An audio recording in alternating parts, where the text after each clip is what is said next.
नमस्ते साथियों, कैसे हैं आप लोग। आशा करता हूं कि आप लोग ठीक तरह से होंगे और अपना अध्ययन ठीक तरह से कर रहे होंगे।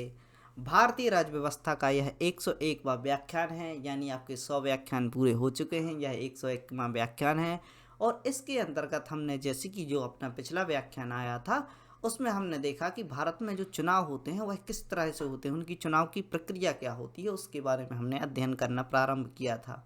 इस लेक्चर को हम आगे बढ़ाते हुए यह जो लेक्चर था आपका 2 पार्ट में विभक्त था, 100वां लेक्चर था, तो उसको हम आगे बढ़ाते हुए इसके बारे में जानकारी प्राप्त करेंगे और भी ज़्यादा इसके बारे में जो संवैधानिक प्रावधान है, किस प्रकार से प्रक्रिया चलती है, उनके बारे में हम यहाँ पर चर्चा करेंगे और इन्हीं से संबंधित आपके प्रश्न पूछ लिए जाते हैं।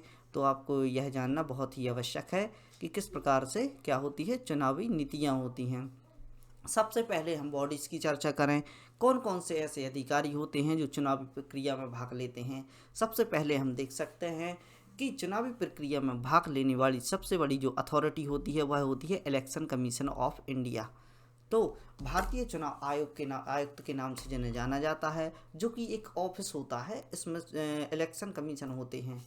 हालांकि हम देख सकते हैं, इसके बारे में हमने देखा था कि 3 चुनाव आयुक्त होते हैं, एक मुख्य चुनाव आयुक्त, इसके अलावा 2 अन्य इसकी सहायता के लिए। सब पहले क्या होता था, जो आपकी वोटिंग एज हुआ करती थी वह हुआ करती थी आपकी 21 साल।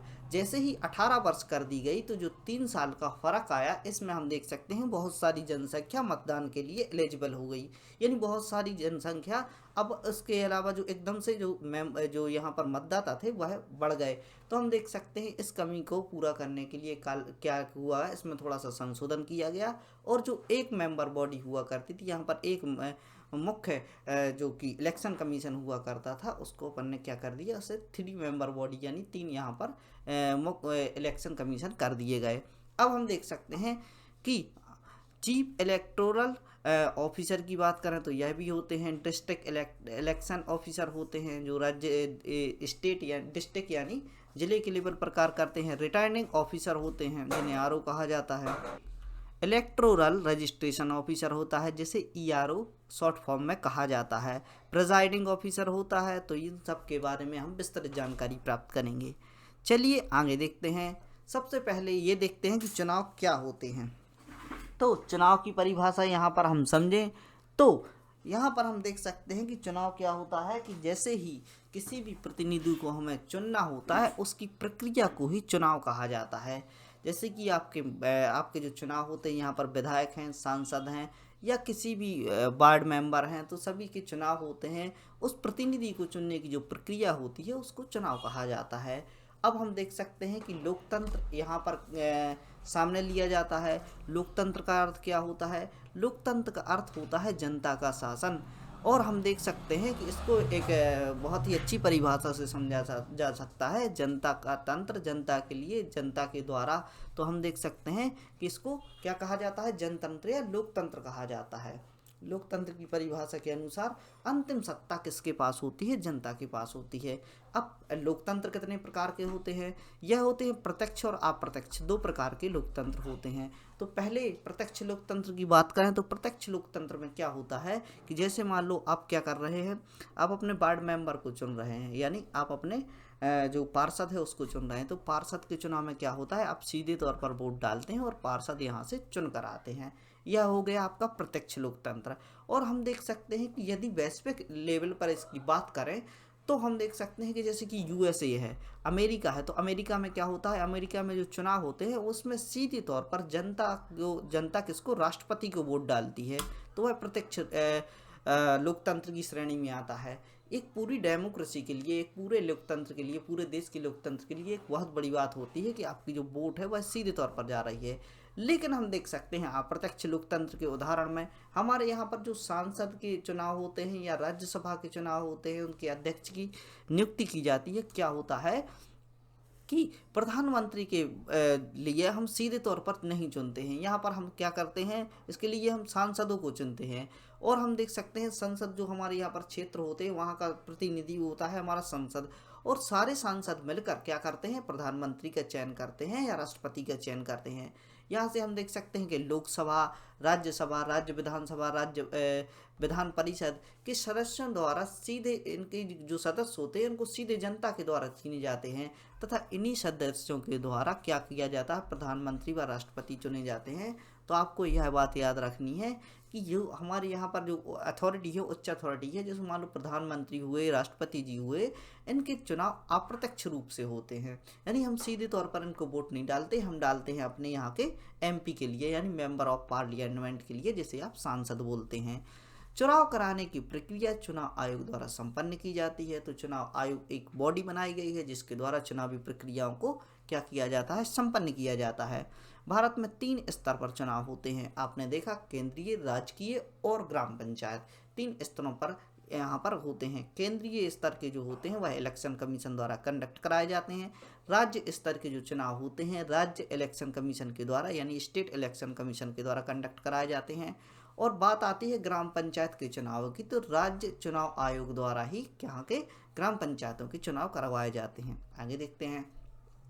अब हम थोड़ी सी संवैधानिक प्रावधानों की बात करें तो इलेक्शन कमीशन को कहाँ रख दिया गया है, तो संविधान में चुनाव से संबंधित प्रावधानों को भाग 15 में अनुच्छेद 324 से लेकर 329 तक रखा गया है।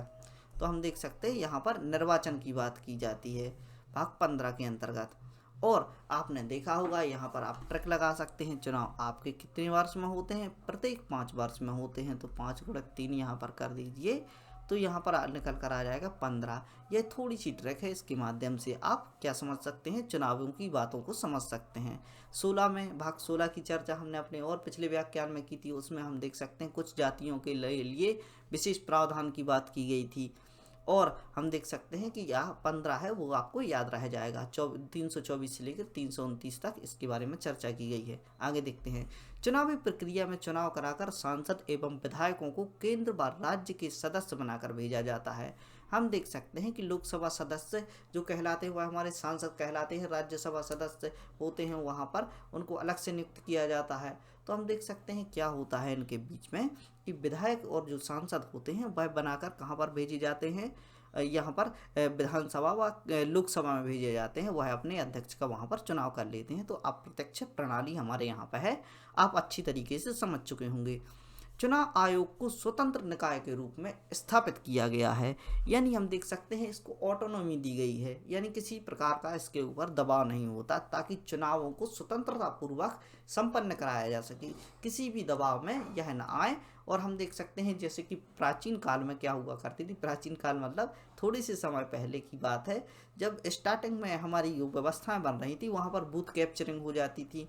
समय समय पर ऐसी जो समस्याएं थी वह आती रहीं और उनको सॉल्व करने के लिए क्या किया गया, चुनाव आयोग कार्य करता गया।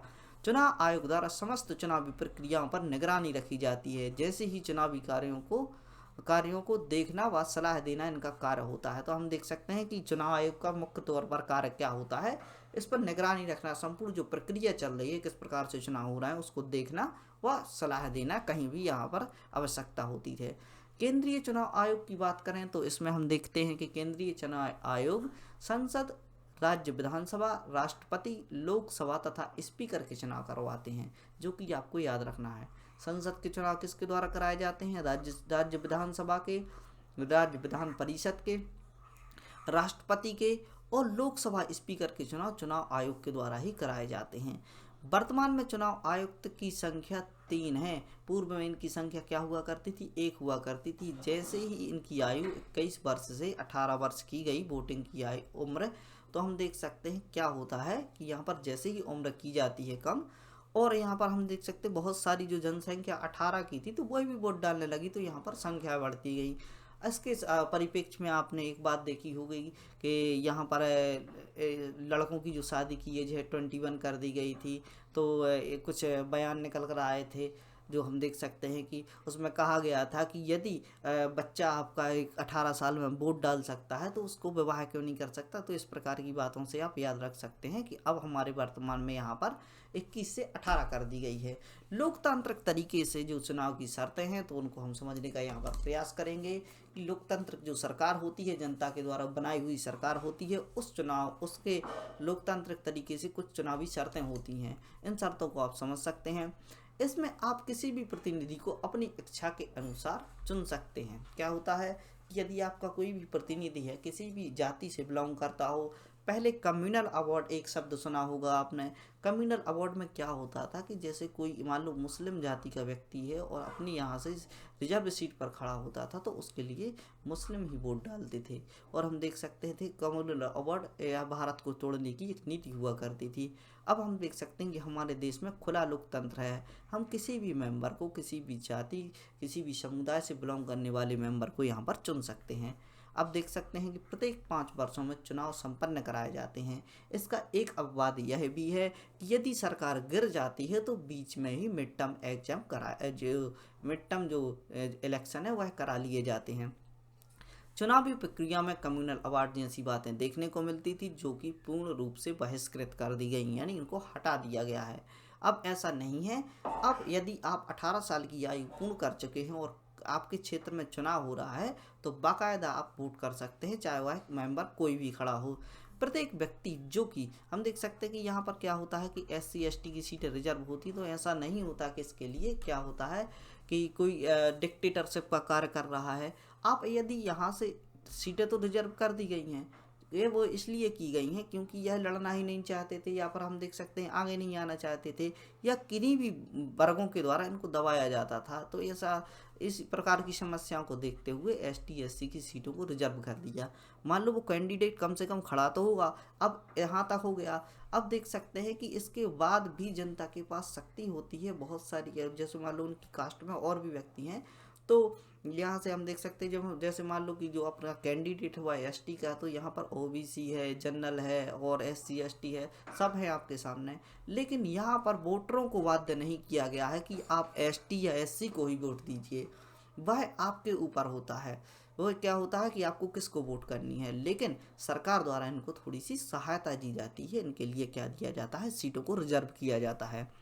प्रत्येक व्यक्ति जो 18 वर्ष की आयु पूर्ण कर चुका है उसे वोट डालने का अधिकार होता है, चाहे वह किसी भी यहाँ पर स्थायी चुनाव हो रहे हों, अस्थायी चुनाव हो रहे हों, वार्ड लेवल के हों, किसी भी हो, उसमें उनको अधिकार प्राप्त है। और दुनिया का पहला भारत ऐसा देश है जहाँ पर यह संपूर्ण रूप से चुनाव की बात की गई, संपूर्ण सभी व्यक्तियों को क्या दिया गया, एक बार में ही सबको क्या वोटिंग राइट दे दिए गए।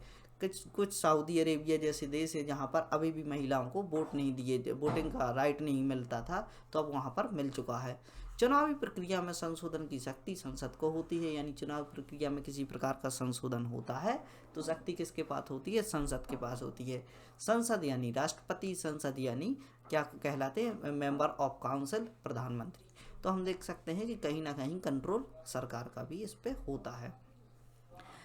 अब नेशनल नॉमिनेशन ऑफ कैंडिडेट, यानी कैसे इनके लिए नामित किया जाता है प्रतिनिधियों के लिए, उसकी बात करते हैं।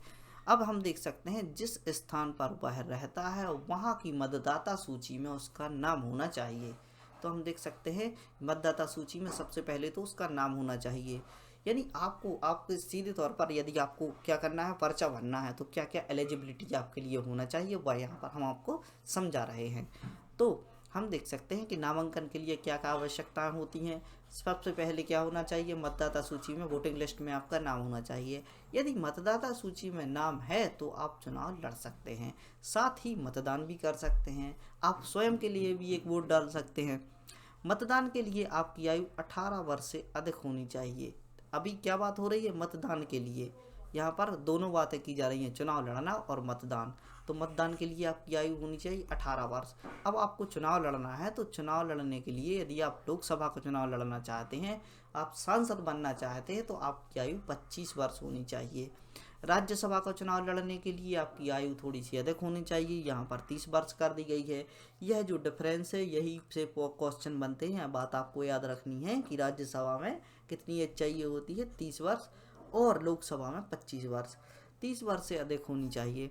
चुनाव लड़ने के लिए अपनी संपत्ति का ब्यौरा देना होता है, आपके पास जो भी प्रॉपर्टी है उसका ब्यौरा देना होता है। यहाँ तक कि आपको एक बार अभी क्या हुआ था, बीच में जो चुनाव की घोषणा कर दी गई थी, सरपंच के चुनाव हो रहे थे, तो यहाँ पर सबके लिए अपने बिल वगैरह है, जो लोन वगैरह वो उन्होंने भर दिए थे। पर क्या हुआ था, कोरोना काल के चलते इसकी डेट बढ़ा दी गई थी, तो इसलिए सब लोग परेशान हो गए थे। तो थोड़ी सी बात यहाँ से आपको याद रखनी है कि सारी संपत्ति का ब्यौरा देना होता है, लोन वोन है वो चुकाने होते हैं, आपका खाता साफ होना चाहिए और आपके ऊपर कोई केस वेस ना हो तो और अच्छी बात है। शैक्षणिक योग्यताओं की जानकारी देनी होती है, यानी आपकी जो क्या है, किस किस प्रकार से आपकी शिक्षा रही है, यह भी जानकारी आपको देनी होती है। सीटों के आवंटन की बात करें तो सीटों का आवंटन जनसंख्या के आधार पर किया जाता है। एक लोकसभा क्षेत्र या विधानसभा क्षेत्र बनाए जाते हैं, उस क्षेत्र में आपकी वोटिंग कराई जाती है। आगे बात करें डिलिमिटेशन कमीशन की। डिलिमिटेशन कमीशन क्या होता है? हदबंदी होता है। इसके बारे में विस्तृत जानकारी हम यहाँ पर प्राप्त करेंगे। इसमें राज्य की जनसंख्या के बदले हुए, यानी जो भी यहाँ पर बदलाव होता है उसको देखा जाता है। मान लो हम देख सकते हैं कि यहाँ पर क्या होता है, प्रत्येक 10 वर्ष में जनगणना कराई जाती है। मान लो 2011 से 21 का जो सेंसस आया है, यहाँ पर जनगणना जो कराई गई है, इसमें जो यहाँ पर बड़ी जनसंख्या है उसके अनुसार सीटों को भी बढ़ाया जाना चाहिए। तो इस प्रकार की बात के लिए डिलिमिटेशन कमीशन लाया जाता है तथा उसमें देखा जाता है कि सीटों का आवंटन अब हमें किस प्रकार से करना है। सीटों के आवंटन से संबंधित मुद्दे न्यायालय के सामने नहीं आता, यानी यहाँ पर जो कार्य किया जाता है वह डिलिमिटेशन कमीशन के द्वारा किया जाता है और हम देख सकते हैं यहाँ पर कोर्ट बीच में नहीं आता। आवंटन से संबंधित मुद्दों को सुलझाने के लिए न्यायाधिकरण यानी ट्रिब्यूनल की स्थापना की जाती है। तो हम देख सकते हैं यहाँ पर क्या होता है कि कोर्ट तो बीच में नहीं आता, लेकिन कोर्ट जैसी अथॉरिटी होती है। जिस प्रकार की एनजीटी के बारे में हमने बात की, नेशनल ग्रीन ट्रिब्यूनल के बारे में, उसी प्रकार का इसके लिए भी न्यायाधिकरण यानी ट्रिब्यूनल गठित किया जाता है। चंद्र कुमार केस की बात करें तो यहाँ से क्या निकल कर आता है, इसमें कहा गया था कि न्यायाधिकरण से संबंधित मुद्दे हाई कोर्ट में सुना जाएगा। यानी हम देख सकते हैं कि जो यहाँ पर क्या हुआ था कि जो क्या था, न्यायाधिकरण हुआ करता था। तो न्यायाधिकरण जो यहाँ पर बनाया गया क्या था, ट्रिब्यूनल जिसे कहा जाता था, तो वह क्या क्या पावर रखता था, हाई कोर्ट के बराबर हाई कोर्ट के बराबर खुद की पावर हुआ करती थी। तो हम देख सकते थे यहाँ के जो केसेस हुआ करते थे, यदि यहाँ पर कोई संतुष्ट नहीं होता था तो सीधे सुप्रीम कोर्ट में जाते थे और हाई कोर्ट को यह बाइकआउट कर देते थे। जब चंद्र कुमार केस आया तो इसमें क्या कहा गया कि जो हाई कोर्ट है उसको बायकॉट करने की जो नीति है वह गलत है और इसे गलत ही ठहरा दिया गया। तो इसलिए यह बहुत ही प्रमुख हो जाता है। तो हम देख सकते हैं अब जो क्या होता था, जो न्यायाधिकरण के फैसले होते थे पहले हाई कोर्ट में जाते थे और फिर इसके बाद सुप्रीम कोर्ट में जाते थे। तो यहाँ पर लिखा गया है कि हाई कोर्ट में इसे सुना जाएगा, फिर सुप्रीम कोर्ट में ले जाया जाएगा। अनुच्छेद 323B के अंतर्गत न्यायाधिकरण के माध्यम से यह कार्य करने की बात की गई। अनुच्छेद 303B यानी यहाँ पर क्या किया जा रहा है, 303A के अंतर्गत न्यायाधिकरण की बात की जाती है और B यानी ऐसे सब आर्टिकल जोड़ा गया है जो कि संविधान संशोधन के माध्यम से लाया गया। आपको यह बताना है कि यह कौन से संविधान संशोधन के माध्यम से लाया गया। तो हम देख सकते हैं यहाँ पर क्या होता है कि 303B के अंतर्गत क्या पावर होती है कि आप हाई कोर्ट को बायकॉट नहीं करेंगे। चलिए आगे देखते हैं। तो यहाँ से आपका व्याख्यान पूरा होता है। हमने डिलिमिटेशन कमीशन के बारे में समझा और नॉमिनेशन के बारे में, किस प्रकार से सदस्यों को नामित किया जाता है, लोकतांत्रिक तरीके से चुनावी शर्तें, केंद्रीय चुनाव आयोग के बारे में समझा, चुनाव क्या होते हैं इस प्रकार की जानकारी लेते हुए अथॉरिटी के बारे में भी समझा। तो दूसरा लेक्चर आपका संपन्न होता है।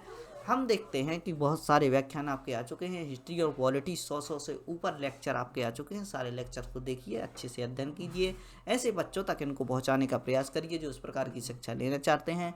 पढ़ते रहिए, खुश रहिए। जय हिंद, भारत माता की जय। मिलते हैं आपसे अगले लेक्चर में। धन्यवाद।